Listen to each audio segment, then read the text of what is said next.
नागपुर से लगभग 59 किलोमीटर दूर मौदा के पास दो लड़कों ने कुही नाला के किनारे नोटों से भरा एक बैग फेंका। उसी दिन दोपहर मौदा पुलिस स्टेशन में कुछ लोग परेशान हालत में उसी बैग के बारे में बात कर रहे थे।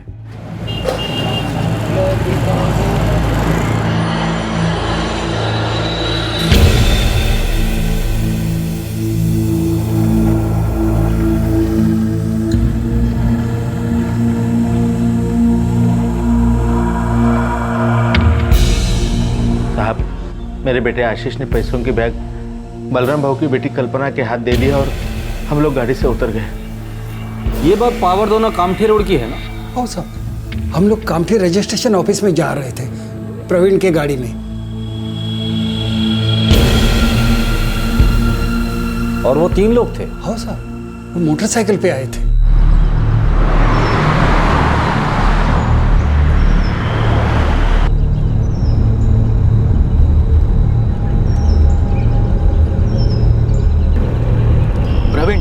एक मिनट थांबाओ जरा, खाली होना है मेरे को।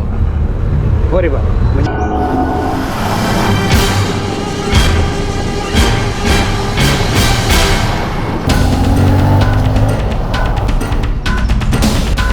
रोक रोक रोक, ये ले, खोल दरवाजा, जल्दी खोल, चल जल्दी। बोला ना दरवाजा खोल, दरवाजा खोल, खोल जल्दी, चल खोल दरवाजा।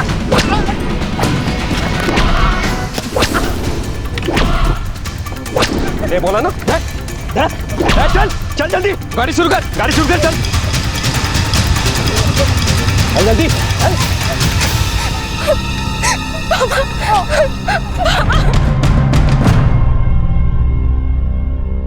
सब कुछ इतना अचानक हुआ कि कुछ पता ही नहीं चला। हम कुछ बोलते कुछ करते, उसके पहले वो लोग भाग गए। मेरी बेटी इतनी डर गई थी कि डर के मारे उसने पैसों की बैग उनको दे दी। चाकू था साहब उनके हाथ में, वो लोग मार डालते मुझे। कितने पैसे थे बैग में? 60 लाख रुपए थे साहब। 60 लाख रुपए? इतने सारे पैसे लेकर आप लोग कहाँ जा रहे थे? वो पैसे मुझे बालाराम भाऊ को देने के थे।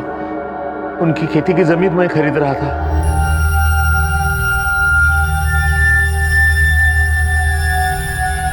पावर दोना के नजदीक मेरी 5 एकड़ जमीन है, वो दामोदर भाऊ खरीदने वाले थे। साहब हम लोग कामठी रजिस्ट्रार ऑफिस ही जा रहे थे, उधर ही पैसों की लेन देन करके वो जमीन के कागज हमारे नाम पे करने वाले थे। तुम आशीष हो ना, दामोदर भाऊ के बेटे? हो साहब। और ये मधु गाँव का है साहब, मेरा दोस्त है। उस दिन साथ में ही था। वो इतनी बड़ी रकम थी तो मैंने इसको बोला था साथ चल करके। दामोदर भाऊ आप कहाँ रहते हैं? साहब अंबाड़ी।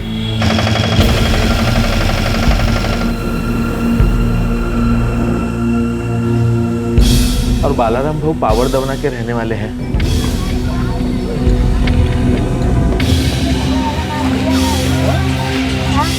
मैं, मेरा बेटा आशीष और उसका दोस्त मधु सवेरे निकले थे गांव से।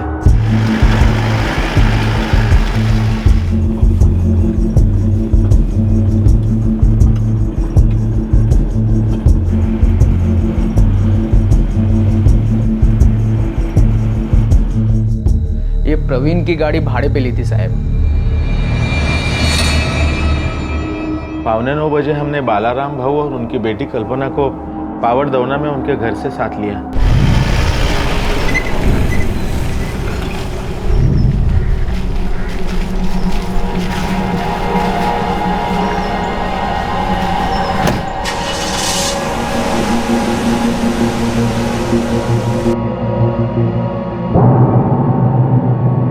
हम लोग कामठी रजिस्ट्रेशन ऑफिस जा रहे थे, तब ये लफड़ा हुआ। ये जमीन खरीदने के लिए मैंने 3 खेत बेच दिए साहब, अंबाटी और नेरला के। मैं तो पूरा कंगाल हो गया साहब। आप लोग 60 लाख रुपया लेकर कामठी रजिस्ट्रेशन ऑफिस जा रहे थे, ये बात किस किस को पता थी? साहब मैं, मेरी पत्नी, मेरा बेटा और उसका दोस्त, बस। और किसी को ये बात पता नहीं थी। बलराम भाऊ, आपकी तरफ से ये बात कौन कौन जानता था? अब मेरी उम्र हो गई है, मेरे सारे काम अब मेरी बेटी देखती है। हो साहब, ये बात मैं जानती थी और मेरा चचेरा भाई जगदीश जानता था। और ये जगदीश इस वक्त कहाँ है? नागपुर में। उसे वहाँ कुछ काम था, इसीलिए वो सौदे के लिए नहीं आ पाया। अब सबके अलावा और भी कोई इस बात को जानता था। जिस तरह से लुटेरे आए और बैग लूट कर चले गए, ये अचानक हुआ हमला लगता नहीं है। पर हाँ साहब, जिस आदमी ने मुझे चाकू दिखाया और मेरे हाथ से बैग छीना, बोला ना तेरे को, दरवाजा खोल जल्दी, दरवाजा खोल दे, तुझे बोला ना। उस आदमी को मैंने पहले देखा है। दामोदर भाऊ, आपको याद है उस दिन रजिस्ट्रेशन ऑफिस में आपने जगदीश को बैग खोल के पैसा देखने के लिए मना कर दिया था, क्योंकि बाहर जो आदमी खड़ा था उसके ऊपर आपको शक था। आपको ऐसे लगा कि वो हमारा पीछा कर रहा है।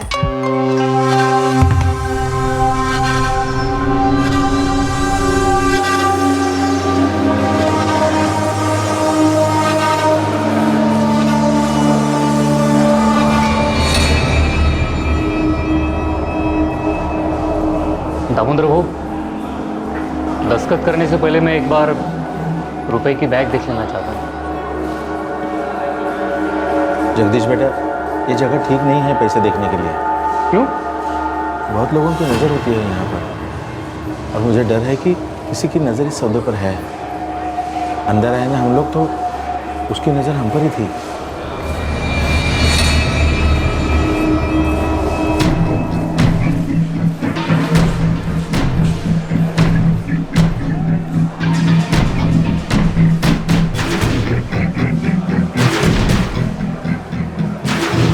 वो जो कान में बाली पहना है ना, वो उसकी नजर है हम पर।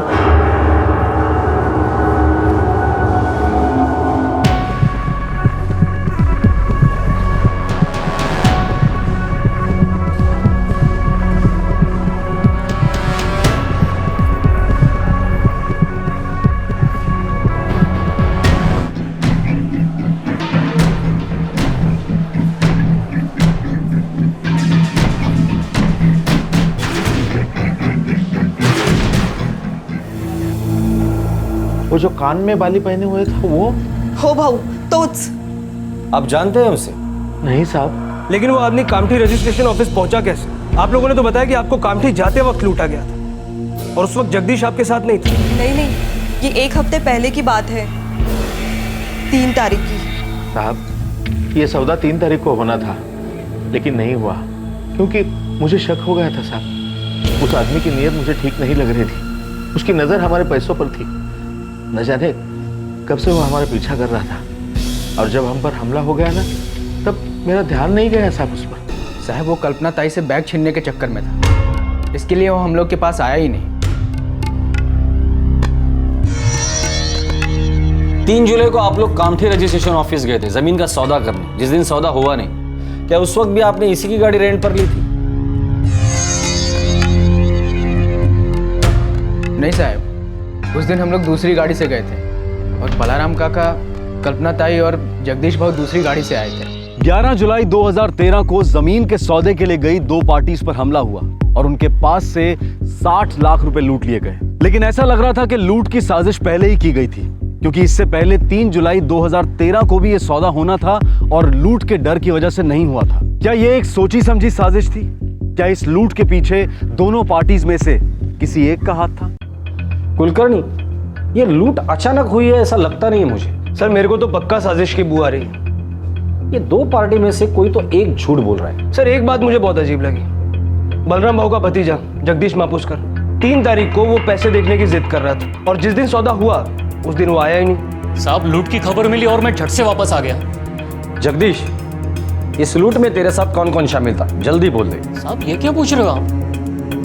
और मैं तो आज यहाँ था ही नहीं, मुझे क्या मालूम? ये तो सबको मालूम है। फिर एक बात बता, लूट के 60 लाख रुपए कहाँ छिपा के रखे? साहब, मैं आज सवेरे काम से नागपुर गया था, आप चाहे तो फोन करके पूछ लो। तूने पूरा प्लान बनाया और खुद सटक लिया नागपुर, ताकि तेरा नाम कहीं ना आए। वो लुटेरे पहले भी आए थे, लेकिन दामोदर भाऊ ने उनको देख लिया था।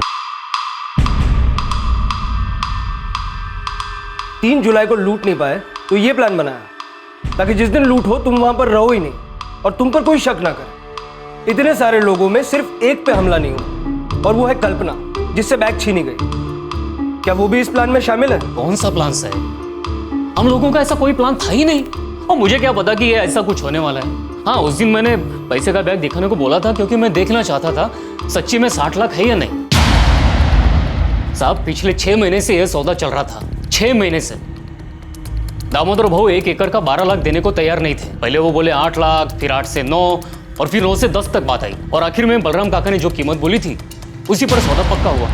और मेरे को शक होने लगा था उस आदमी के पास वाकई इतना रुपया है या नहीं। इसलिए मैं बोला कि मेरे को पैसे का बैग देखने का है। दामोदर भाऊ, दस्तखत करने से पहले मैं एक बार रुपए की बैग देख लेना चाहता हूँ। 3 तारीख को तू अपनी आंखों से 60 लाख रुपए देखना चाहता था, बराबर? हो साहब। जो तू देख नहीं पाया। और आज 11 जुलाई जब जमीन का सौदा होने वाला था तब तेरा मन नहीं किया तेरी कल्पना ताई के साथ जाके 60 लाख रुपए गिनने का? बराबर आज ही तुझे काम आ गया और आज ही तू गायब हो गया। साहब, आज से 3 दिन पहले यानी 8 जुलाई को मैं देख चुका था कि उनके पास 60 लाख है।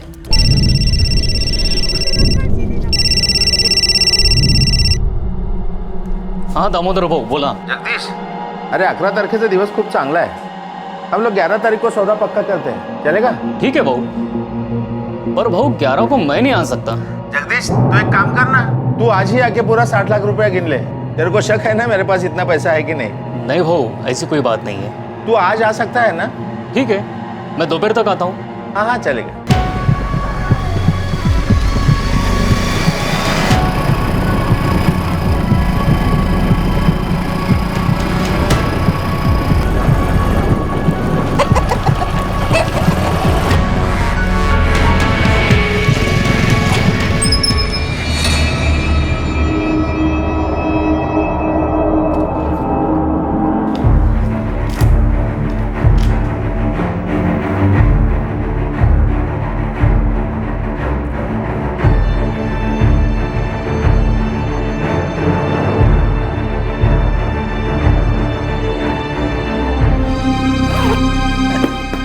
ठीक है, खातरी हो गई? हो भाऊ, भाऊ अब गलत मत समझो। क्या है, बलराम काका की उम्र हो गई है, उनका कोई बेटा तो है नहीं, इसलिए सोचा एक बार पक्का कर लूं। बराबर है, अपनों का इतना ख्याल तो रखना पड़ता है। लो चाय पियो। मेरा शक दूर हो गया, इसलिए मैं हाँ बोला आप लोग 11 को सौदा पक्का कर लो। और 11 को तो मैं जाने वाला था नहीं, इसलिए आशीष और दामोदर भाऊ को बोला कि आप लोग जाते जाते बलराम काका और कल्पना ताई को साथ ले लें और वहीं से कामटी चले जाएं।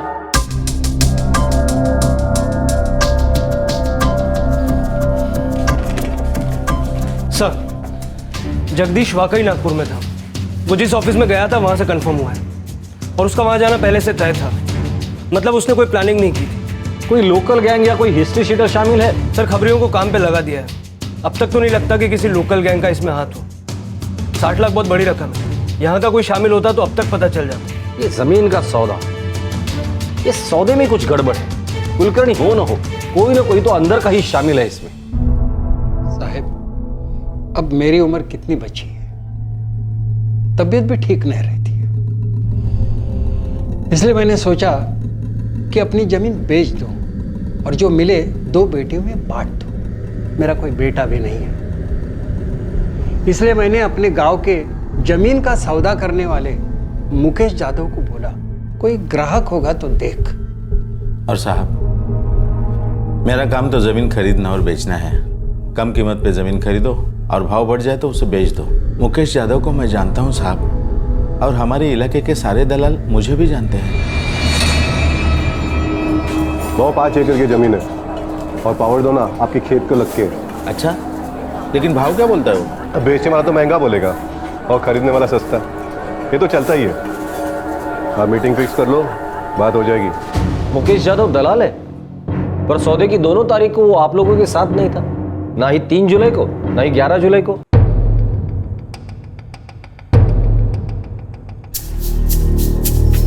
नहीं दामोदर बाबा, 12 लाख से कम में नहीं बेचने का है। देखो बलराम भाऊ, 15 साल से जमीन बेचने खरीदने का काम करता हूँ। जमीन देख के उसका भाव बोलता हूँ मैं। मेरे ख्याल से 9 लाख का सौदा ठीक रहेगा। आप कोशिश कर लो, 8 से ऊपर आपको कोई नहीं देगा। इतनी जल्दी नहीं है, पर घाटे में तो नहीं बेचने का जमीन, यानी गरज ही नहीं। ठीक है, मर्जी तुमची, आप सोचो, मैं भी सोचता हूँ। अच्छा, चलता हूँ फिर। बलराम भाऊ, हम अगर मुकेश भाऊ को इस सौदे से दूर रखते हैं तो उसमें तुम्हारा भी फायदा है और मेरा भी फायदा है। देखो, 1 महीना हो गया जमीन की सौदेबाजी हो, उसके बारे में बातचीत हो, हम लोग ही तो कर रहे हैं। तो फिर दलाली किसी को काय को देने का है ना? अच्छा चलता हूँ।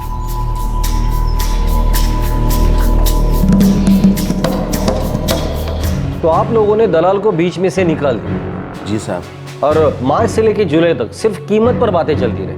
नहीं साहब, वैसे अप्रैल में ही मैंने बलराम भाऊ की 12 लाख की ऑफर को हाँ कर दी थी। अब मेरा काम तो ज़मीन की सौदेबाजी का है, इसलिए रजिस्ट्रार ऑफिस में मेरा आना जाना होता है साहब, इसलिए मैंने वहाँ से सब कागज वगैरह ठीक करवा लिया। अब सौदेबाजी से पहले तो ये सब ज़रूरी है ना साहब। और वो दलाल मुकेश यादव, उसको तो आप लोगों ने दूध में से मक्खी की तरह बाहर निकाल फेंक दिया। उसे तो गुस्सा आया होगा। नहीं साहब, ऐसे होता है, चलते साहब।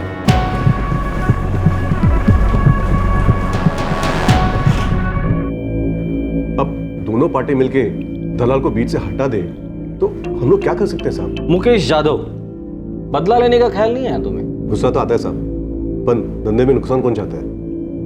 दोनों पार्टी अटके बैठी थी, एक 9-10 पर, दूसरा 12 लाख पर।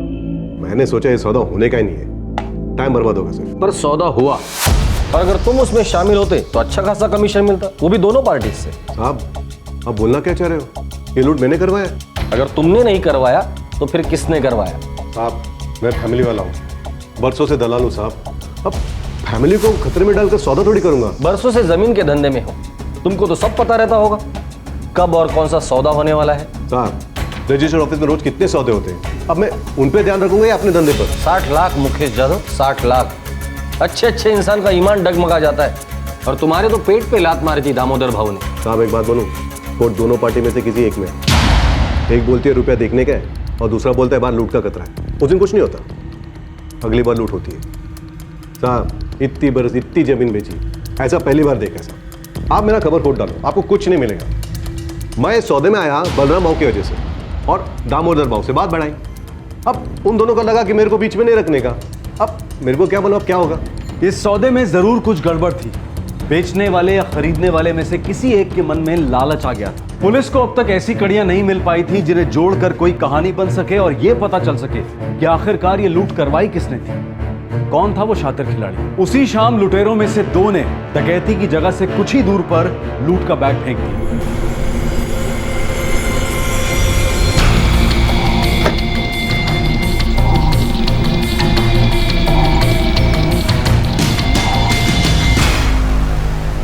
ये खेल था क्या और मकसद क्या था इसके पीछे?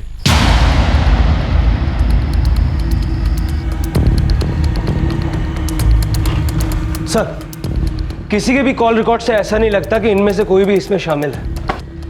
फिर भी ये लूट मुझे सोची समझी साजिश लगती है। लुटेरों को पता था कि माल कहाँ है और कब और कहाँ जाने वाले हैं। सर ये जो गाड़ी भाड़े से ली थी प्रवीण कापसे की, कहीं उसका तो हाथ नहीं? इसको तो मुझ पे ही शक है ना, क्योंकि उन लोगों ने मुझ पे हमला नहीं किया है ना। और उसका ये मतलब तो नहीं।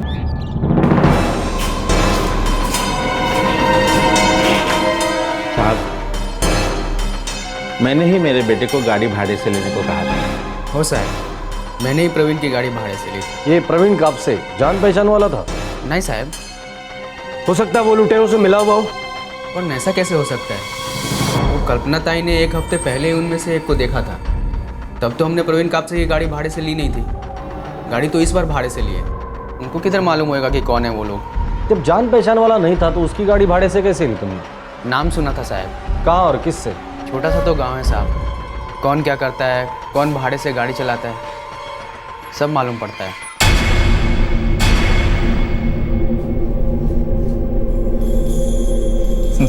साहब वो टवेरा मेरी खुद की है, कर्जे पे ली है, पिछले 2 सालों से चला रहा हूँ। इस लूट में तेरे साथ और कौन कौन था? साहब देख प्रवीण, हमें पता चल चुका है कि इस लूट में तेरा भी हाथ है। तो भला इसी में कि सब सच सच बोल दे, वरना सच उगलवाना हमें अच्छी तरह से आता है, समझे?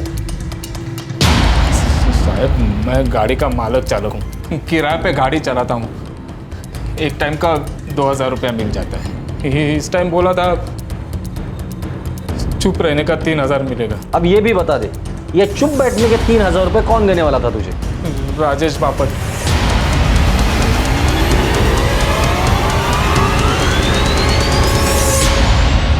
उसी ने कल्पना ताई से बैग छीनी थी। बाकी मुझे कुछ नहीं मालूम साहब। राजेश बापट? लेकिन कल्पना ने तो उसे कामठी रजिस्ट्रेशन ऑफिस में पहले ही देख लिया था। फिर उसने तुझे 3,000 रुपए क्यों दिए? और उसे कैसे पता था कि दामोदर भाव को गाड़ी लगने वाली है? राजेश ने गाड़ी किराए पे ली थी। उसी ने कहा था आशीष भाव को फोन कर, उनको एक गाड़ी की जरूरत है। राजेश बापट ने तुझे कहा था कि आशीष केंकरे को फोन करे, लेकिन गाड़ी तो आशीष ने बुक की थी ना? नहीं साहब, राजेश ने किराए पर ली थी। उसी ने आशीष के पास जाने को बोला था। नहीं ली थी। साले, अब याद आया कुछ?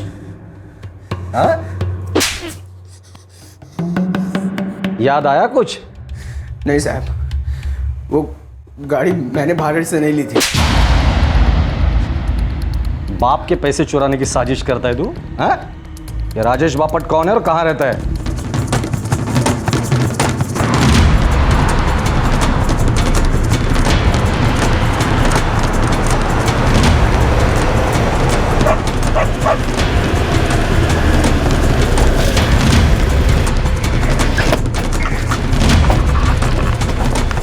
साहब मैंने क्या किया साहब? तुम्हारे तो साथी का है साहब। कौन दो साथी साहब? मेरे को कुछ नहीं पता साहब। साहब मिलिंद काशीकर और संदीप मांजरेकर साहब।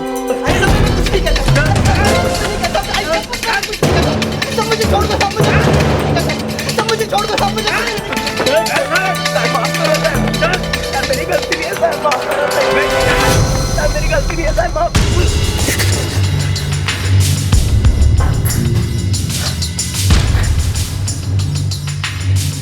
तुम में से सबसे पहले मुंह कौन खोलेगा? बोलो। मैं सांगतो ना साहब, मैं सब कुछ बताऊंगा साहब आपको। फटाफट बोल।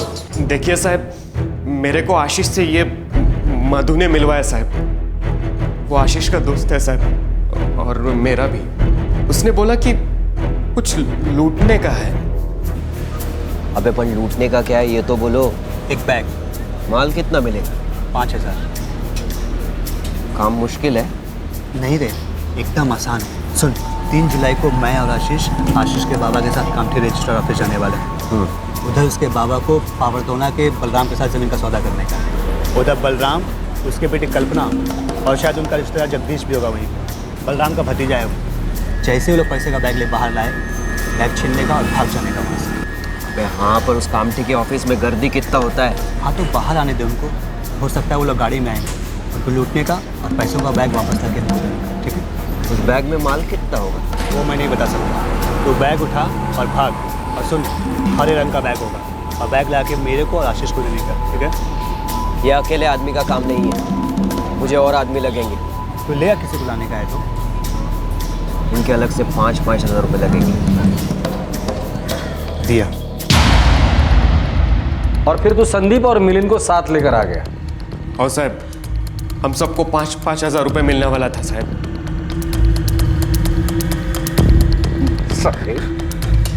तेरे बाप के पैसे पर तेरी पहले से ही नजर थी। वो तो अच्छा हुआ कि 3 तारीख को तेरे बाप ने इस कान के बाली वाले को देख लिया, वरना तो उसी दिन उड़ाकर लेके जाता था 60 लाख रुपया।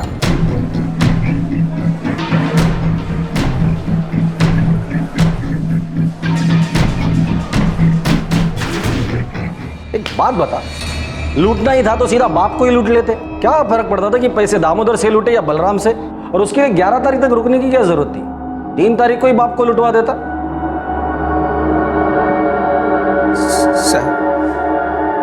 साहब ये सारी प्लानिंग मेरे बाबा की थी। पैसे लूटने का आइडिया भी बाबा का ही था। अरे अरे सुनिए तो, इनको कहाँ लेके जा रहे हो? साहब साहब, इनको तो लुटेरों ने लूटा है साहब। साहब ये सब झूठ है साहब। मैंने कहीं लूट उठ की साजिश नहीं करवाई है साहब। अगर मैं करवाता तो पैसा मेरे पास वापस चला था। अब घर ढूंढ लो साहब, एक पैसा नहीं मिलेगा। ये सब झूठ है साहब, सब झूठ है।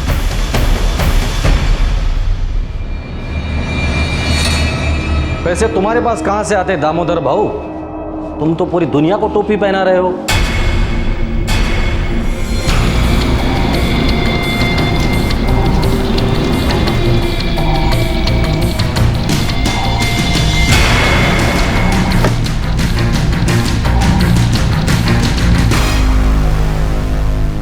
दामोदर और उसके बेटे आशीष ने ना सिर्फ लूट की प्लानिंग की बल्कि एक अजीब सा आइडिया इस्तेमाल किया। उन्हें कोई फर्क नहीं पड़ता था कि लूट का रुपया उन तक आए या ना आए। रुपया बलराम महापुष्कर की बेटी के हाथों से छीना गया था, मतलब जिम्मेदार बलराम था। इसलिए दामोदर किसी भी बहाने से उससे जमीन छीन लेता, बिना कुछ दिए भी। क्या यह सब दामोदर ने करवाया? हो काका, ये सब खेल उनका ही था और बेटा भी मिला हुआ था। और वो 60 लाख रुपए की बैग बाद में लुटेरों ने नाले के पास डाल दी। पर क्यों?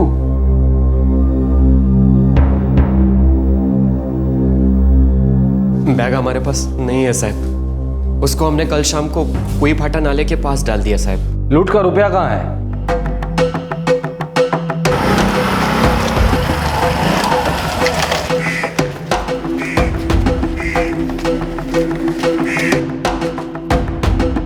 हमको हमारे काम का रोकड़ा कभी मिलेगा? मधु ने बोला है कि पहले वो लोग पुलिस में शिकायत करेंगे, वो हमें शाम को फोन करेगा। राजेश, मेरे को लगता है इस बैग में बहुत माल है। हाँ, वजनदार है, देख तो नहीं कितना है।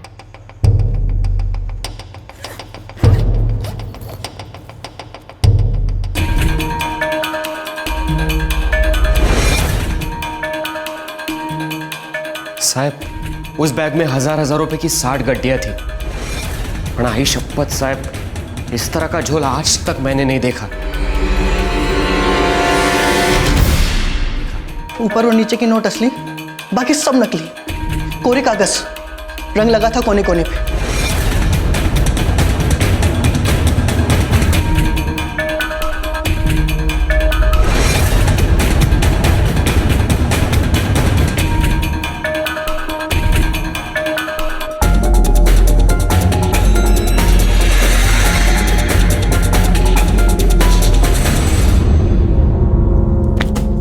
ये दामोदर भाऊ और ये आशीष साला सबको उल्लू बना रहे हैं। अगर हमको भी चूना लगा दिया तो? साला ये दामोदर भाऊ और आशीष की तो इस गड्ढे के ऊपर और नीचे के नोट तो असली है। अपना अपना हिस्सा हल्का करो, ये बैग यही कहीं फेंक देंगे। अबे नकली नोट का लफड़ा है, अपन इस फंसेंगे।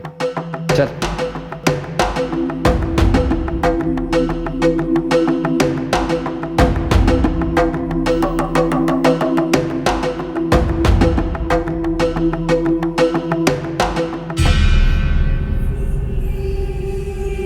जिसके हाथ ये बैग लगा वो तो फंसा।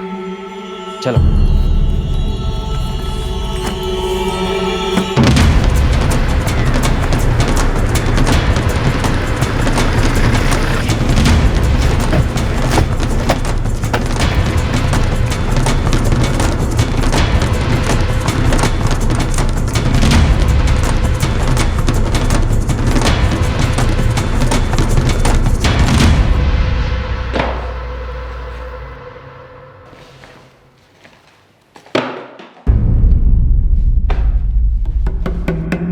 वाह, काय डोका है। तो ये प्लानिंग थी तुम्हारी? तुम्हारे पास 60 लाख रुपए थे ही नहीं ना?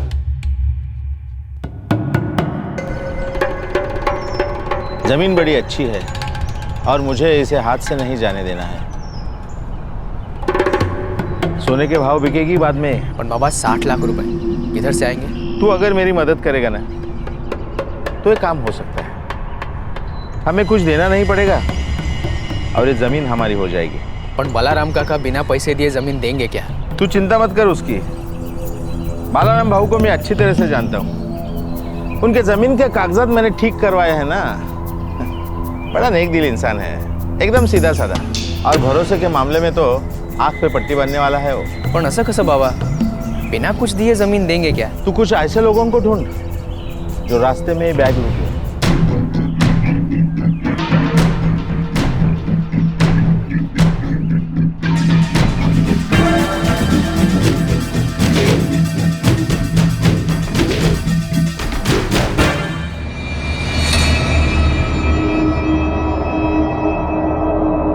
उस दिन 3 तारीख को बैग में सिर्फ 40-50 हजार रुपए ही थे और मुझे डर लग रहा था कि जगदीश ये पैसे देख ले तो ये सौदा टूट जाएगा। जगदीश बेटा, ये जगह ठीक नहीं है पैसे देखने के लिए। क्यों? अंदर आए ना हम लोग तो उसकी नजर हम पर ही थी। दामोदर भाऊ, तुमने प्लान तो ऐसा बनाया था कि रुपए अगर लूट भी जाए तो बलराम और उसके परिवार के हाथों से, पर बीच में जगदीश ने टांग अड़ा दी और तुम्हें तुम्हारा प्लान बदलना पड़ा। राजेश और उसके साथी जो तुम्हारे भाड़े के टट्टू थे, तुमने ऐसा दिखाया कि ये कुछ गुंडे हैं जो तुम्हारा पीछा कर रहे हैं और तुमने उन्हें देख लिया है। वो जो कान में बाली पहना है ना, वो उसकी नजर है। सब कुछ वैसे ही चल रहा था जैसे तुमने सोचा था। सिर्फ एक बात उल्टी पड़ गई। जगदीश ने रुपए देखने की मांग की। एक बात बताओ, जो 60 लाख रुपए तुमने जगदीश को दिखाए थे, उसका इंतजाम कहां से किया? वो तो सिर्फ दिखाने के वास्ते मैंने दोस्तों और रिश्तेदारों से इकट्ठा किए थे साहब। अच्छा, और उससे तुम्हें नकली नोटों की गड्डियों का आइडिया आ गया। आशीष, 11 तारीख नक्की हो गई है। जगदीश नागपुर गया हुआ है, वो नहीं आएगा। तो एक काम कर, एक गाड़ी भाड़े पे उठा। हम लोग जाते जाते रास्ते में बलराम भाऊ और उनकी बेटी कल्पना को लेते हैं। हो बाबा, कामठी रजिस्ट्रेशन ऑफिस पहुंचने से पहले रास्ते में ही लूट करवाते हैं। हाँ, ये ठीक रहेगा। बैग पूरा भरते हैं। 1000 के 60 बंडल होने चाहिए। हो सकता है कल्पना बीच में टांग अड़ा दे। बैग वजनदार होगा ना, तो कुछ समझ में नहीं आएगा। इससे पहले कि कल्पना ताई बैग खोल के देखे, ये लोग पैसे लेके उड़ जाने चाहिए। लेकिन उस वक्त बैग उनके हाथ में होना चाहिए, हमारे नहीं। सारा दोष उन पर जाना चाहिए। हमने उनको पैसा दे दिया, लेकिन उनके हाथों में से कौन उड़ा ले गया पता नहीं चलना चाहिए, वरना ये जमीन हमारी नहीं हो सकेगी। बाबा,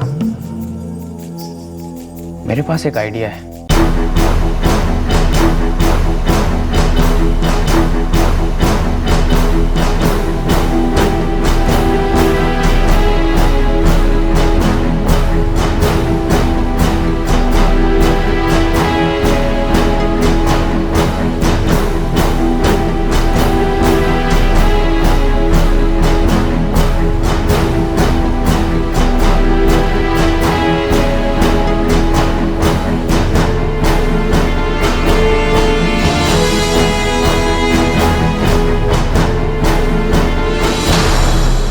बाबा, अब किसी को डाउट नहीं होगा। दामोदर भाऊ, तुम लोगों की शक्ल सूरत देखकर कोई कहेगा नहीं कि इस भोली सूरत के पीछे छिपा दिमाग एक खुरापती मुजरिम का है।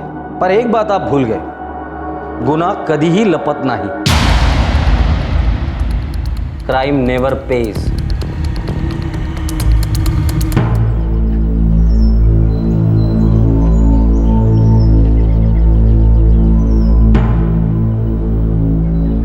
बाबा, चहा थंड होतोय।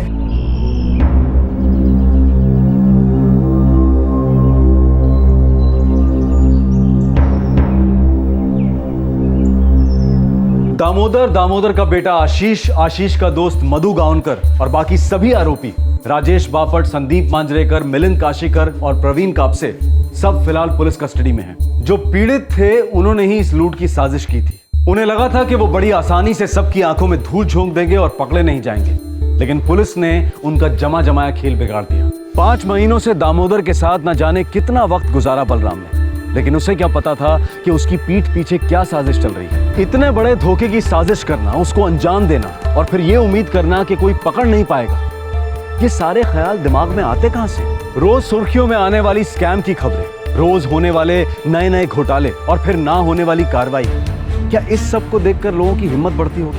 कल हमने अपने देश के स्वतंत्रता दिवस की 66वीं वर्षगांठ मनाई। आजादी के 66 साल, और पिछले 1 दशक में याद रहने लायक क्या है? सिर्फ करप्शन, स्कैम, घोटाले। ये नए जमाने का नया प्लेग है जो फैलता ही जा रहा है, लेकिन इसकी दस्तक को हम कब तक अनसुना करेंगे? हमारे आज के एपिसोड की दूसरी कहानी।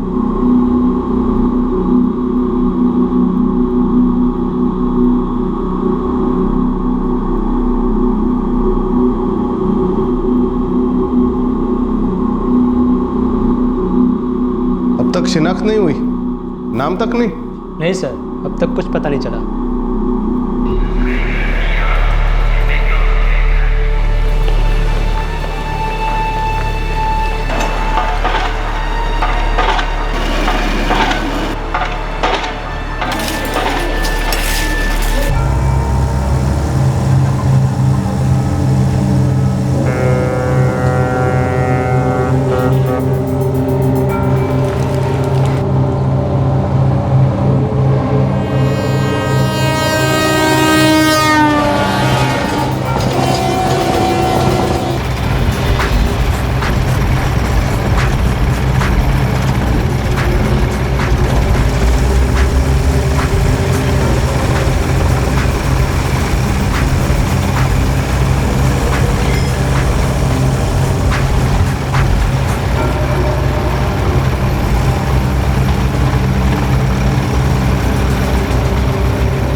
क्या वीरेंद्र, तू फिर लेट हो गया? 8:15 बज रहे हैं। माफ करना, थोड़ा बस मिलने में टाइम लग गया। तेरी रोज रोज का यही ड्रामा है। तेरी वजह से मुझे 1 घंटे ज़्यादा काम करना पड़ता है यहाँ पर। आगे से मैं तेरे से लूँगा अपना ओवर टाइम, समझा? कल से एकदम बिल्कुल टाइम पे आऊँगा। चल एंट्री चेक कर लो।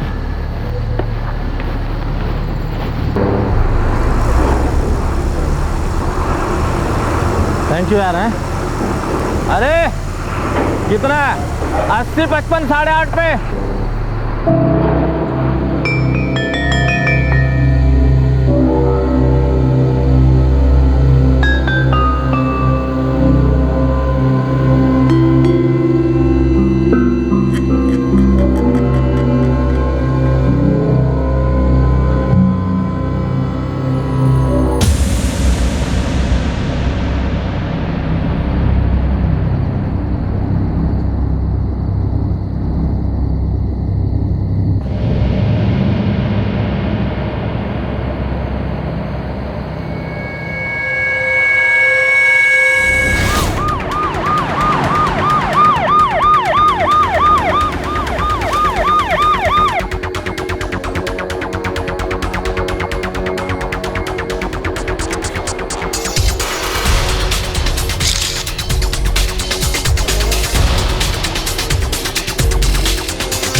आइडेंटिफिकेशन के लिए बॉडी के पास कुछ भी नहीं मिला। साहब मैं यार्ड नंबर 23 का सिक्योरिटी गार्ड हूँ। रोज़ की तरह राउंड पे निकला था, तभी मेरी नज़र इस लाश पे पड़ी। किसी ने चिल्लाने की आवाज़ नहीं सुनी? साहब रात को बहुत कम लोग रहते हैं काम पर, आवन जावन कम ही रहता है लोगों का। अरे लेकिन कोई यार्ड के अंदर आया, इस आदमी को मारा, तो ये मरने वाला चिल्लाया नहीं होगा, चीखा नहीं होगा? मुझे नहीं पता साहब, मैं तो रोज़ लेट आता हूँ ड्यूटी पे। आज भी 8:15 बजे आया था, तब से तो कुछ नहीं सुना। कौन है, कौन ये? यहाँ का वर्कर है? साहब अगर ये वर्कर होगा तो गेट पर इसके आने का एंट्री होगा साहब। देसाई, बॉडी पोस्टमार्टमला पाठवून दे। सर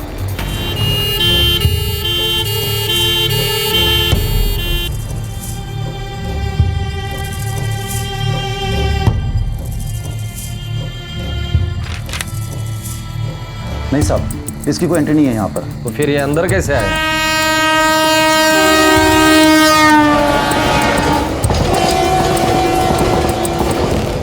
कभी कभी लोग इधर से भी आते हैं और ये हमारी मालगाड़ी की रेल है साहब, जो आगे जाकर के वेस्टर्न और सेंट्रल रेलवे की ब्रॉडगेज में मिल जाती है।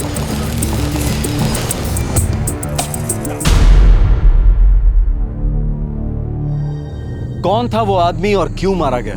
मुंबई पोर्ट ट्रस्ट के पास ही मिली इस बेनाम लाश की शिनाख्त पुलिस के लिए किसी भूल भुलैया से कम नहीं थी।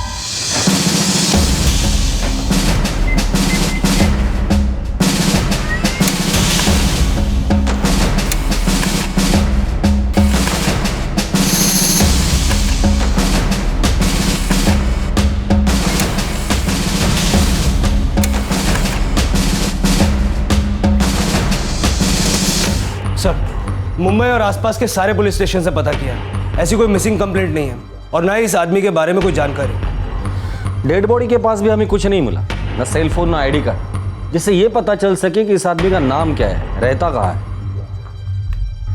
सिवाय सिनेमा के 2 टिकटों के।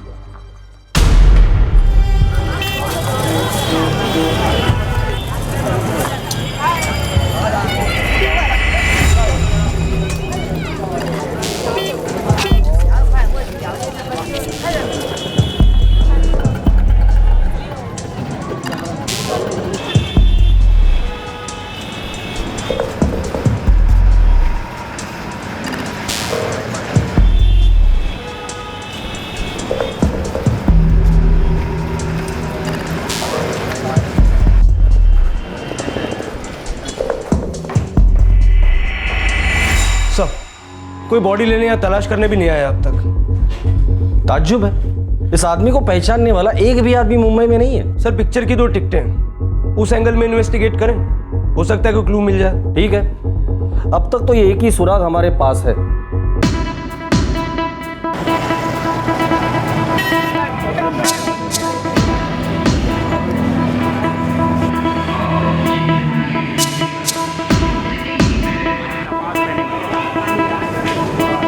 सब बहुत ही छोटा सा थिएटर है ये हमारा।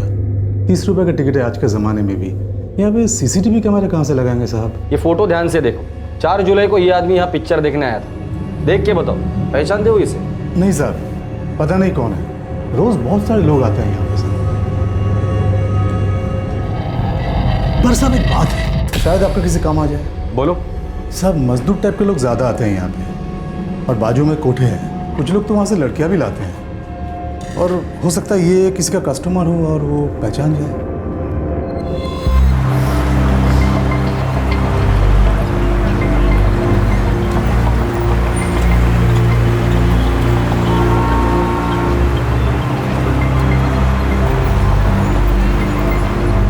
बहुत सारे कोठे और उनमें काम करती न जाने कितनी औरतें। इनमें से कोई शायद उस आदमी को जानता हो।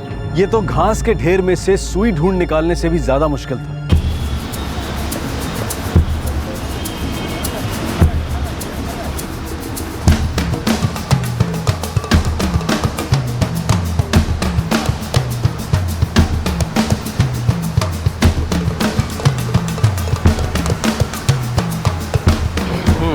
ये हो गया, ये हो गया, ये हो गया, ये हो गया, और वो पीछे वाला एरिया भी हो गया ना? हाँ सर, पर अभी भी 4 एरिया बाकी है। चलो वो भी देख लेते हैं, शायद कुछ मिल जाए।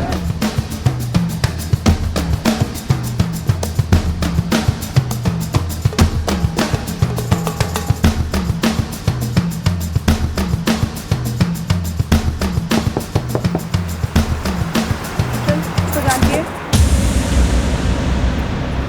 नहीं मालूम कौन है ये, नहीं जानती मैं इसको।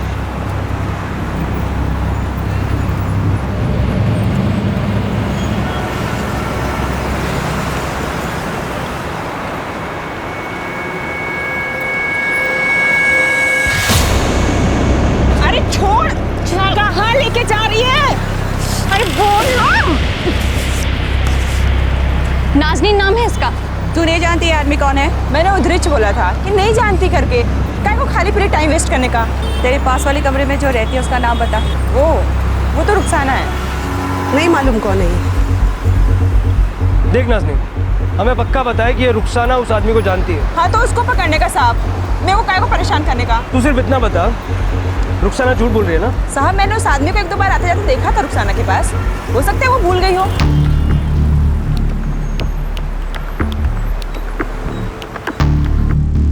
तू जानती है इसको रुखसाना?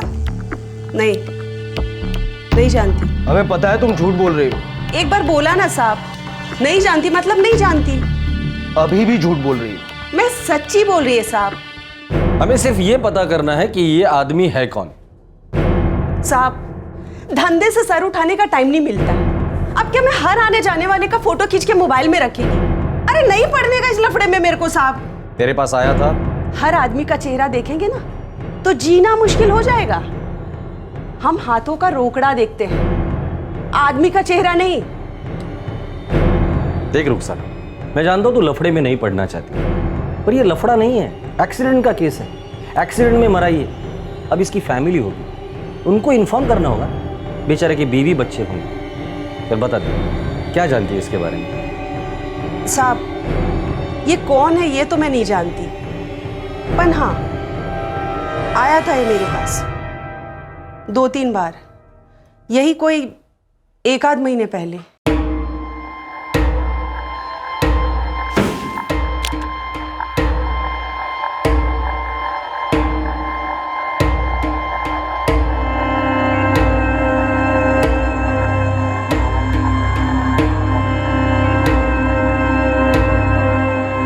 कस्टमर था साहब, और कुछ नहीं पता। कस्टमर था, 2-3 बार आया था, कभी नाम नहीं पूछा उसने। इधर कौन अपना असली नाम लेकर आता है साहब? और अपने को क्या करना किसी का नाम पता ठिकाना जानकर? अपना काम है, रोकड़ा लिया, काम किया, खलास।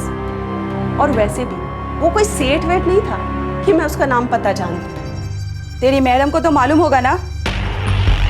मेरे को मेरा मालूम, अपनी कोई मैडम नहीं है। ये तुम्हारे पास आया कैसे? वो मेरा एक पहचान वाला उसको लेकर आया था। कौन? जमाल। पूरा नाम बोल।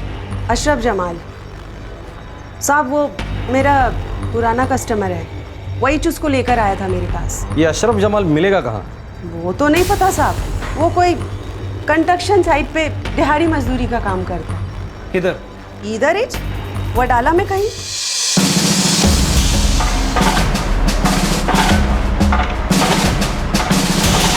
नाम से तो याद नहीं होगा साहब, और वैसे वो लोग तो दहाड़ी पे आते हैं, रोज तो आते नहीं हैं।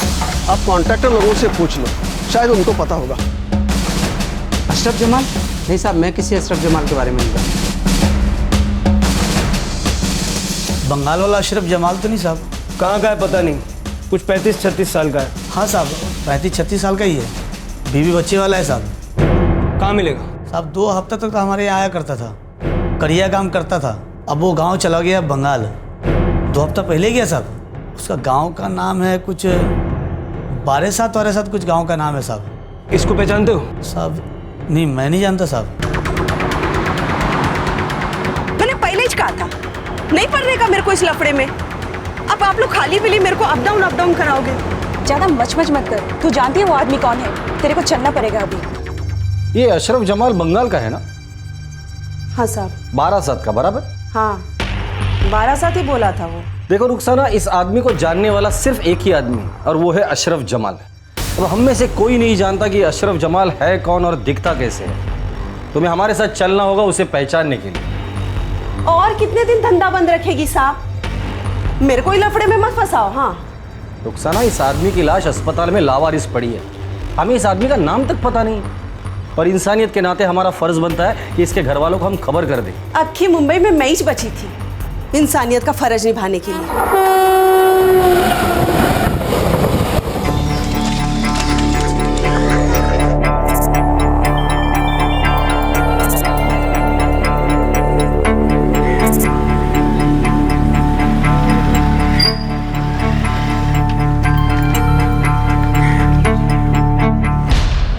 अभी 7 गांव और बाकी है, और 12 जिला है साहब, बहुत सारा गांव है जिला में, और यदि अशरफ जमाल इधर का है तो मिल ही जाएगा। ठीक है, इस काम के लिए अगर ज़्यादा लोगों की ज़रूरत है तो ले लो, लेकिन ये अशरफ जमाल मुझे किसी भी हालत में चाहिए। ठीक है साहब।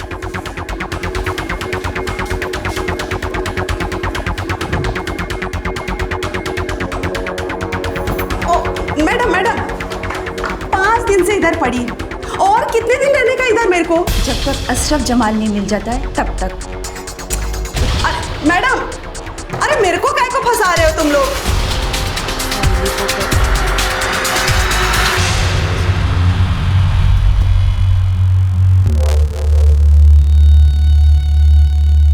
उस बेनाम आदमी का खून हुए 2 हफ्ते गुजर चुके थे, लेकिन पुलिस को अब तक उसका नाम भी पता नहीं चला था। लगभग 10 दिन तक पश्चिम बंगाल में रहने के बाद पुलिस को इस केस का पहला सुराग मिला। अशरफ जमाल के बारे में जानकारी मिली, जो शायद मरने वाले को जानता था। हेलो, हाँ साहब, मिल गया अशरफ। कहाँ है वो? इधर ही चांदपुर में देसी दारू के अड्डा में पड़ा है, पीके टूने है साहब।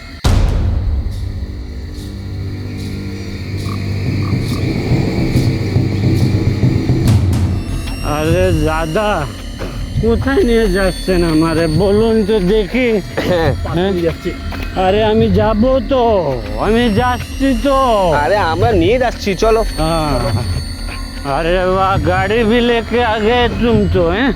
अच्छा है, चलो गाड़ी নিয়ে যাচ্ছ আমাকে।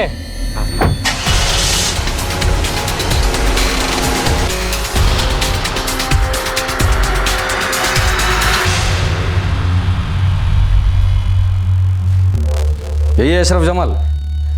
हाँ साहब, यही है।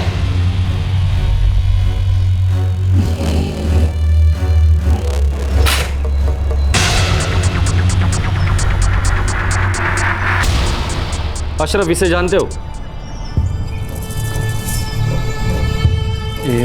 ये तो हुसैन है साहब, इसको क्या हो गया? ये हुसैन का पूरा नाम क्या है? नहीं मालूम साहब, ये तो हुसैन ही बताया था अपना नाम, मैं तो उसको हुसैन करके बुलाता था साहब। देख अशरफ, हुसैन का मर्डर हो चुका है, और हम लोग इसके परिवार वालों को ढूंढ रहे हैं ताकि इसकी बॉडी उनके हवाले कर सकें, और इसके खूनियों को भी पकड़ने आए। साहब, मैं इसके परिवार के बारे में कुछ नहीं जानता साहब।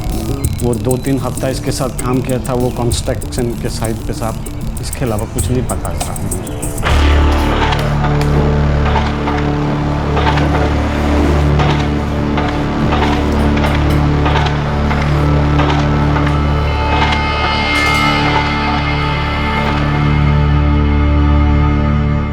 तुम दोनों काम कहाँ करते थे? साहब वो बडाला में जो ऊंची सी बिल्डिंग में काम चल रही है ना साहब, वहीं पे काम करते थे साहब। नाम क्या है बिल्डिंग का? ये तो मालूम नहीं है साहब, हमें वो स्टेशन से उठा के ले जाते थे, हम चले जाते थे साहब। अच्छा, वहाँ का कोई मजदूर या कॉन्ट्रैक्टर वो तो पहचानता होगा इसे?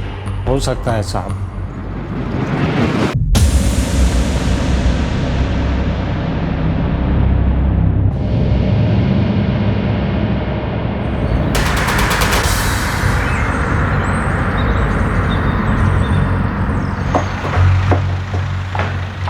हाँ साहब, ये हुसैन है। इस हुसैन का पूरा नाम क्या है?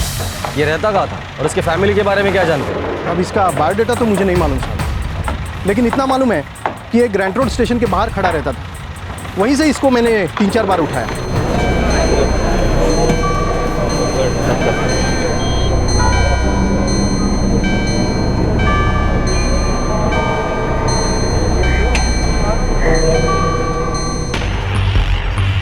हुसैन का मर्डर हो चुका है, हम लोग इसके घर वालों को ढूंढ रहे हैं। इस हुसैन के बारे में क्या क्या जानते हो तुम? ज़्यादा कुछ मालूम नहीं सर, लेकिन एक नंबर का बेवड़ा था, झगड़ा करने के लिए हमेशा तैयार रहता, बात बात पर उसकी खोपड़ी सटकती थी। इससे काम करवाना बहुत मुश्किल था साहब, कारीगर की कमी ना होती तो मैं इसको कभी काम पर नहीं रखता। मूल जी, ऐसी कोई भी बात बता सकते हो जिससे हमें ये पता चले कि ये हुसैन है कहाँ, इसका दोस्त कौन है, दुश्मन कौन है? ऐसी कोई भी बात बताओ जिससे हमें ये पता चले कि ये हुसैन का मर्डर हुआ क्यों है। एक दिहाड़ी मजदूर है मनोज, वो इसको जानता था, आप उससे पूछताछ करो। ये मनोज है कौन? वो रोजंदारी पे मजदूरी करता है, हुसैन के साथ मैंने कई बार इसको काम पे रखा है। और ये मनोज मिलेगा कहाँ? ये आप कांति से पूछो, वो एक लेबर कॉन्ट्रैक्टर है।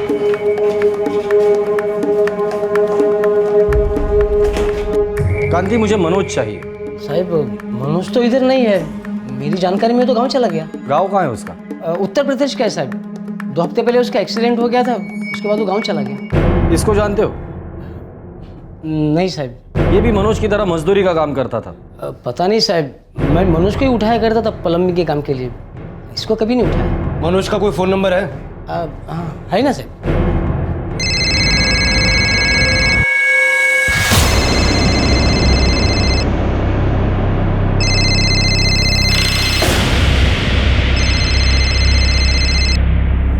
हेलो मनोज जी, बोल रहा हूँ। आप कौन?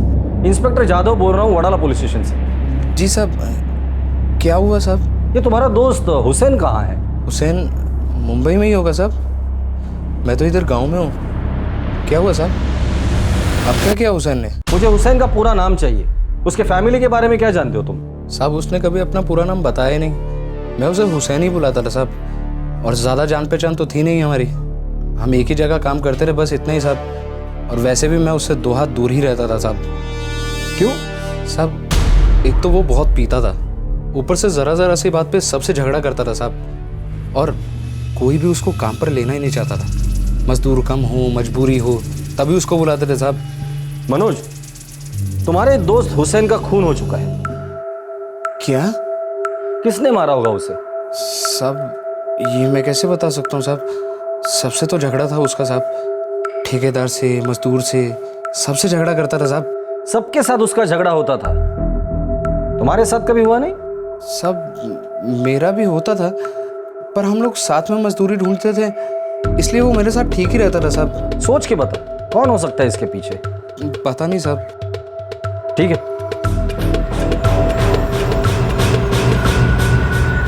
कांति तुम जा सकते हो। देसाई, पता करो मनोज उस रात कहाँ कहाँ गया था, उसके हर मूवमेंट को ट्रैक करो। हो सकता है इस मर्डर में वो भी शामिल हो और फिर एक्सीडेंट का बहाना बनाकर गांव भाग गया हो। सर 1 मिनट, मनोज का फोन। हाँ मनोज बोलो। साहब एक बात बतानी थी। बोलो। हुसैन का पंगा हुआ था मंटू के साथ, उसी ने मुझे बताया था साहब।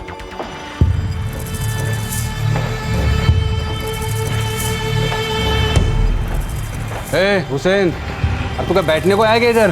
हाँ, काम खत्म नहीं करना तेरे को आज? अबे 2 मिनट बैठ के सांस ले ली तो क्या आसमान सर पे गिरा क्या? अरे 2-2 मिनट करके सब लोग ऐसे सांस लेने बैठ जाओगे ना तो आसमान जरूर गिरेगा, पर मेरे ऊपर। देख, काम करोगे तो पैसा मिलेगा, नहीं तो नहीं। बात तो ऐसे करता है जैसे एहसान कर रहा है काम देके और पैसा देके। हुसैन तू सबसे पंगा लेना बंद करना। मेरे को पंगा लेने का शौक नहीं है। ये लोग सोचते हैं हम लोग साले इंसान नहीं, जानवर भी नहीं, सिर्फ मशीन है, मशीन। खड़खड़ खड़खड़ खड़खड़ खड़खड़ बटन दबाया, काम चालू। कल वो लंगड़ा मंटू पीछे पड़ गया था, साला किसी दिन खोपड़ी सटक गई ना, उसको ठोक डालूंगा मैं। तू अगर पीना बंद करेगा ना तो सब ठीक हो जाएगा तेरे लिए। ये मंटू कहाँ मिलेगा? साहब ये तो मैं नहीं जानता, पर हुसैन ने ही बताया था कि उसका मंटू के साथ पंगा हुआ था।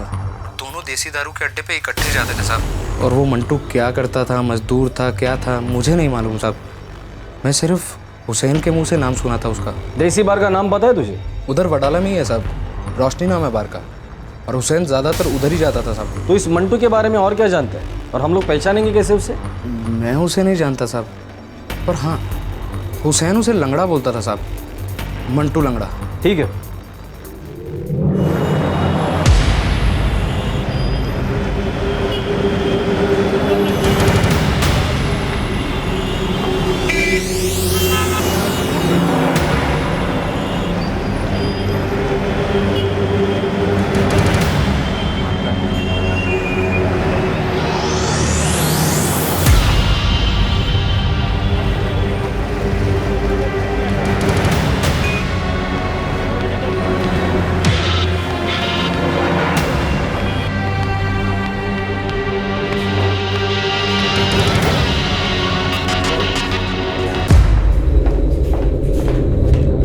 सर 3 रात हो गई।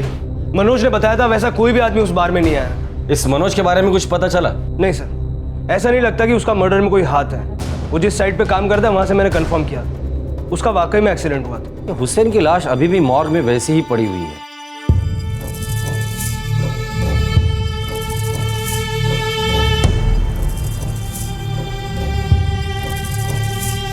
सर किसी दूसरे स्टेट से काम की तलाश में आया होगा। इनका कोई फिक्स ठिकाना तो होता नहीं है।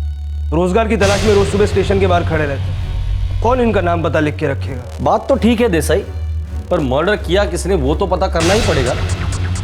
हो सकता है हुसैन को जिसने मारा है वो उसकी फैमिली को जानता होगा। हो सकता है।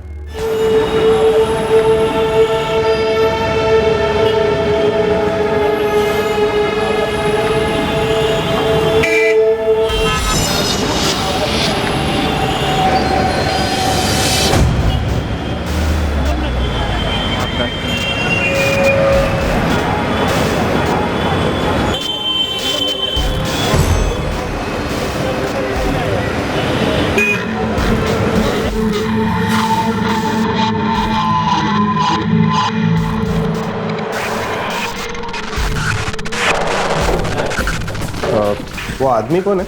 कौन? जो लंगड़ा के चलता है, आखिरी टेबल पर बैठा है। अरे वो मंटू है। मंटू?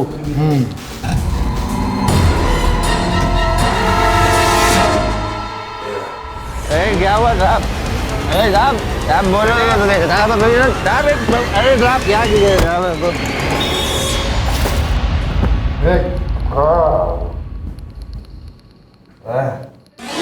तूने मारा इसको? दिखता नहीं है बराबर साहब। देख, इसका नाम हुसैन है। हुसैन। बहुत दिन लगे पता करने में इसका नाम क्या है। अब तक तो सिर्फ 2 ही बातें पता चली है। इसका नाम हुसैन है और इसको तूने मारा है। हुसैन वो मजमत साहब जानता है उसको। तूने मारा इसको? साहब मरे हुए को कौन मारेगा? अच्छा देसाई, इसको उल्टा लटका दो, फिर ये सब सच बोल दे। नहीं नहीं नहीं साहब, साहब सच बोलेगा ना साहब। साहब कौन मारा किसको सब बोल डालेगा। पौवा पिला दो।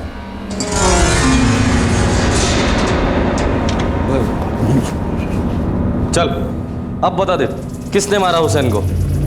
अभी साहब बहुत चढ़ गई है, सुबह बात करते हैं। बे साले, चल के तो अपनी एक टांग पे आया था, अभी मुंह नहीं खोला ना तेरी दूसरी टांग भी तोड़ दूंगा। चल बता। चलो ठीक है साहब, बता देता हूँ। चल बता। बोलना। हुसैन को मैंने मारा था। साथ में मेरे 2 दोस्त थे, बबलू, चंदर। बहुत अकड़ थी साहब हुसैन में। 2 कौड़ी का मजदूर, मैं कॉन्ट्रैक्टर। फिर भी साला सबके सामने गाली देता था मेरे को। को साहब। हाँ तो क्या पूरा नहीं करेगा काम? बार बार कान मत खा, काम बोला है हो जाएगा। तू मच करेगा ना तो नहीं होगा। नहीं, मेरे को अभी पूरा काम चाहिए। चलो चल, अभी तो मैं नहीं करता, तू उखाड़ ले जो उखाड़ना। ए हुसैन, कॉन्ट्रैक्टर मैं, तू नहीं समझा क्या? चल। भाई तू सिर्फ ठेकेदार है, मेरा बाप तो नहीं ना जिसकी मैं सुनूं।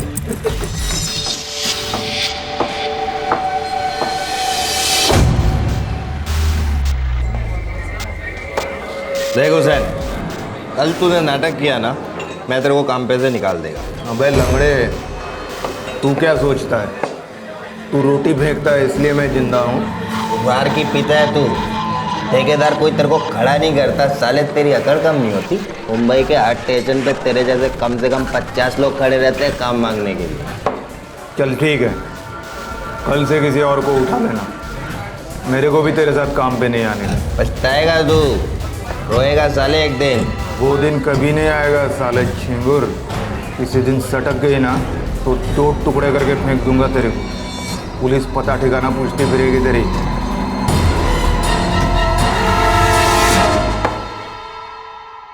बस साहब, खोपड़ी दारू का भट्टी बन गए मेरे से ऐसे बात की, तभी सोच लिया साहब इसका तो ठीक करने का ही है। अब बोला चंदर और बबलू को साले का ऐसा सेटिंग करने का है, काम मांगना भूल गया। पकड़ लिया उसको तीनों ने।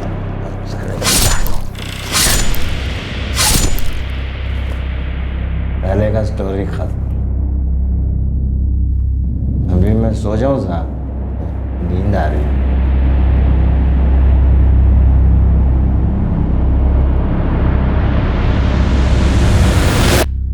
सर, उस मंटू ने पूरा पुलिस स्टेशन सर पे उठा रखा है।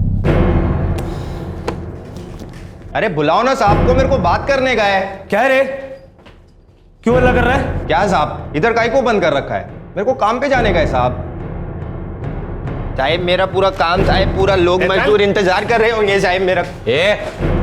चुप, क्यों शोर मचा रहा है? शोर काहे का साहब? ये लोग बोल रहे हैं मैंने किसी हुसैन को मारा है। कौन हुसैन साहब? मैंने नहीं मारा किसी को, फंसा रहे मेरे को ये लोग। जास्त शानपणा करो नको सा।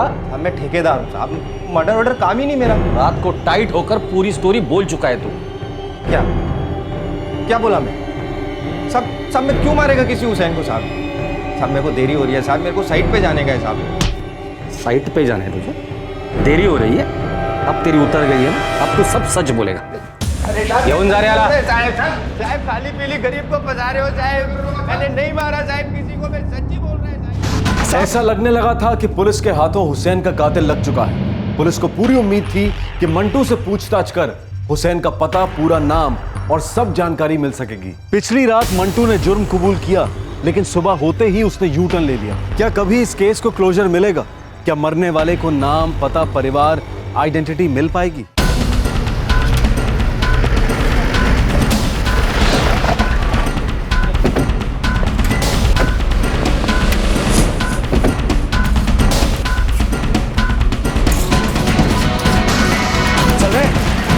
क्या हुआ साहब? साहब मैंने क्या किया साहब? साहब मुझे क्यों लेके जा रहे साहब? चंदर का है? पता नहीं साहब, बहुत दिन से उसको देखा नहीं। चला। कैसे मारा हुसैन को? साहब मैंने किसी को नहीं मारा। हमें पता है कि तुमने, चंदर ने और मंटू ने मिलके हुसैन को मारा है। मंटू अब हमारी हिरासत में, उसने सब कुछ सच सच बता दिया है, पर आज उसने अपना बयान बदल दिया। अब वो ये कहता है कि तूने और चंदर ने मिलके हुसैन को मारा है। उसका तो कोई हाथ ही नहीं है उसमें। सब बताया उसने, कैसे तूने और चंदर ने हुसैन को मुंबई पोर्ट्रस के यहाँ मारा। साहब वो लंगड़ा बेवड़ा झूठ बोला है साहब, वो भी साथ था हमारे। देखा, मतलब मर्डर में वो तुम लोगों के साथ था और फंसा रहा है तुम दोनों को। बबलू सच सच बता दे, कैसे मारा हुसैन को? साहब मंटू बोला हम दोनों को कि हुसैन बहुत बचपच करता है। हमने भी देखा था साहब, बहुत अकड़ता था वो। तो मंटू बोला कि उसको सबक सिखाने का है। हमको कोई लफड़ा नहीं चाहिए था साहब, सब उसको ही मांगता था। फिर तूने क्यों मारा हुसैन को? साहब वो हम क्या रे मंटू, आज तो तू मेरे को पिला रहा है। तेरी तो खोपड़ी सटकती है ना मेरे को देखते ही। देख अभी अपन ने सोच लिया है, झगड़ा डंडा सब खा बोल तू क्या बोलता है? सोच के बोल। धार धार मार के आते हैं फिर। हाँ? अबे कर देते हैं आज इसका हिसाब। अबे पर इसको मार के मिलेगा क्या? साले पलटी खा रहे हो तुम लोग, बोले थे ना दाब दोगे। जाने दे, फालतू के लफड़े में नहीं पड़ने का। अरे तो साला वैसे ही मरा है, 2-4 साल में पी के और मर जाएगा। छोड़ा तुम लोग यार। मैंने सोच लिया, आज से सब झगड़ा खत्म, इसलिए आज मैं तेरे को पिलाया। तू भी क्या याद करेगा साले?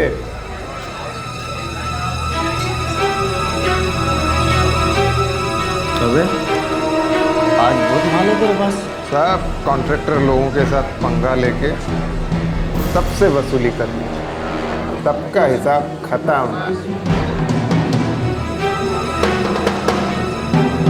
हुसैन चल एक काम करते हैं, उधर बीपीटी गोदी के पास चलते हैं, मस्त ऐश करते हैं।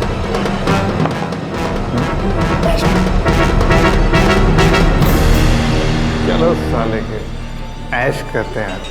हमने सोचा था हुसैन का पैसा मार लेंगे और मंटू जो चाहता है वो भी कर देंगे। मंटू भी खुश, अपन भी खुश।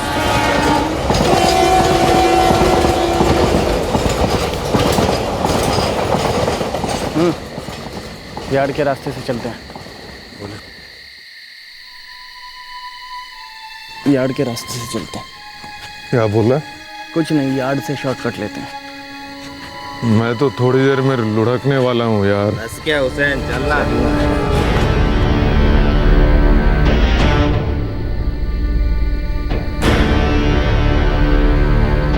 वो पावस्कर है ना, पावस्कर, वो मेरे को टशन देता है। मैंने उसको बोला है चल निकाल मेरे पैसे, वो बोलता है आज नहीं मिलेगा। बोले मिलेगा कैसे नहीं बे, हैं चल।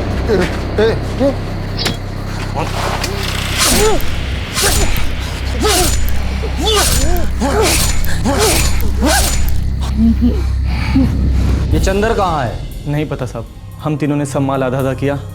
उसके अगले दिन से मैंने चंदर को कभी नहीं देखा। ये हुसैन का घर कहाँ है और उसके घर वाले कहाँ हैं? वो नहीं मालूम साहब, हम लोग साइड पर मिलते थे या फिर बार में। कौन किधर रहता है क्या मालूम साहब।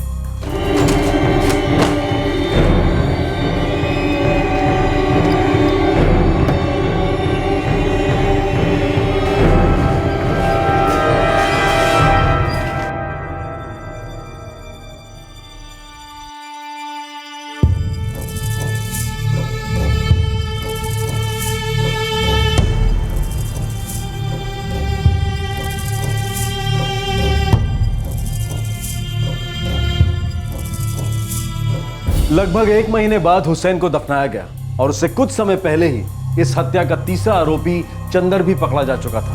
मंटू, बबलू और चंदर अभी पुलिस की हिरासत में है। हुसैन की शिनाख्त करने में, उसके खूनियों तक पहुंचने में पुलिस ने जरा भी कोताही नहीं बरती। सारी कड़ियां जोड़ ली गई और कातिल आखिर पकड़े गए। एक कड़ी अब तक या फिर न जाने कब तक अनसुलझी रहने वाली थी। हुसैन का पूरा नाम क्या था, कहां से आया था वो और कहां है उसका परिवार?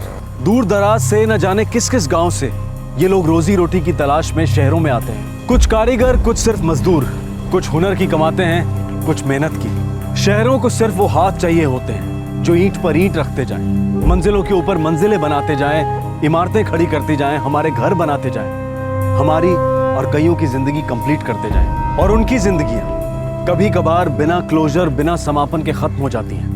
आपसे फिर मुलाकात होगी क्राइम पेट्रोल दस्तक में एक और नए केस के साथ। क्राइम पेट्रोल के और भी दिलचस्प कहानी देखने के लिए हमारे चैनल को सब्सक्राइब करें और बेल आइकॉन दबाना न भूलें।